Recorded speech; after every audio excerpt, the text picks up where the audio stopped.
Jaina nagaya orkinaan hin taatu gurratti sincalaw Oromoon kutaa kudha tokko Oromoo dursuudhaaf mirga qabdi gurratti sincalaw Jimmaas Prime Minister ta'ee nu bulchuudhaaf aangoo guutuu qaba gurratti sincalaw Harargeenis Prime Minister taatee Oromoo bulchuudhaaf aangoo guutuu qabdi gurratti sincalaw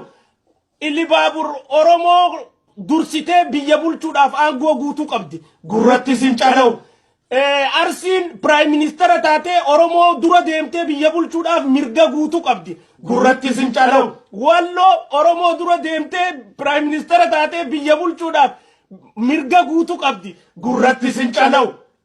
Jimma Oromoo dura deemtee Prime Minister taatee biyya bulchuudhaaf mirga guutuu qabdi gurratti sincalaw Wallaggaas akkuma Oromoo taanitti Oromoo keessaa dura deemtee biyya bulchuudhaaf mirga qabdi gurratti sincalaw Wallagga qofa jechuun ammoo tun calaw miti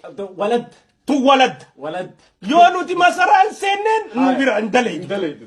tun kaayoo boorannilleen Oromoo dura deemee Oromoo bulchuudhaaf mirga guutuu qaba gurratti sincalaw Oromoon tokkummaa barbaannu walqixxummaa keessaa qabaanneeti gurratti sincalaw yoo tokkummaa walqixxummaan qabneen kayaatan taate isinis minilikiin addaa miti gurratti sincalaw Oromoo keessaa nuun mootii ta'e Oromoon rammataa ta'e deemuu qabaan hiree Oromoon takkalleen qabduu miti gurratti sincalaw abbaan Oromoo dursee deemu jiru khayree rabbi kanneef Dr. Abiyyi isa jalatti hiriirree misooma biyya teenya daangaa keenya lafa teenya haqa keenya qabannee yaa'uun dirqama Oromummaan nurra keessemma gurratti sincalaw irra isinii deebina gurratti sincalaw irra isinii deebina gurratti sincalaw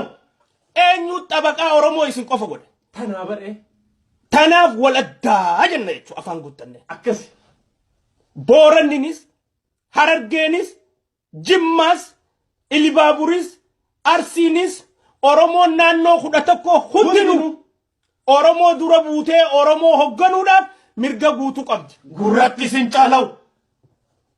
nuutu aangoo keessaa xiqqaate aangoon firummaadhaan kannamti akka walitti dhiyaatanitti aangoo kannanii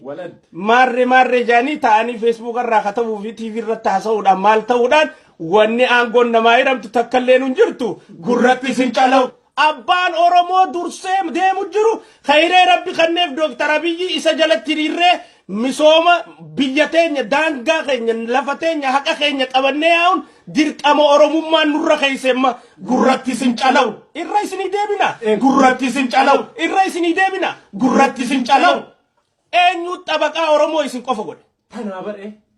tanaaf wal addaa jenna jechuudha afaan guuttanne akkasi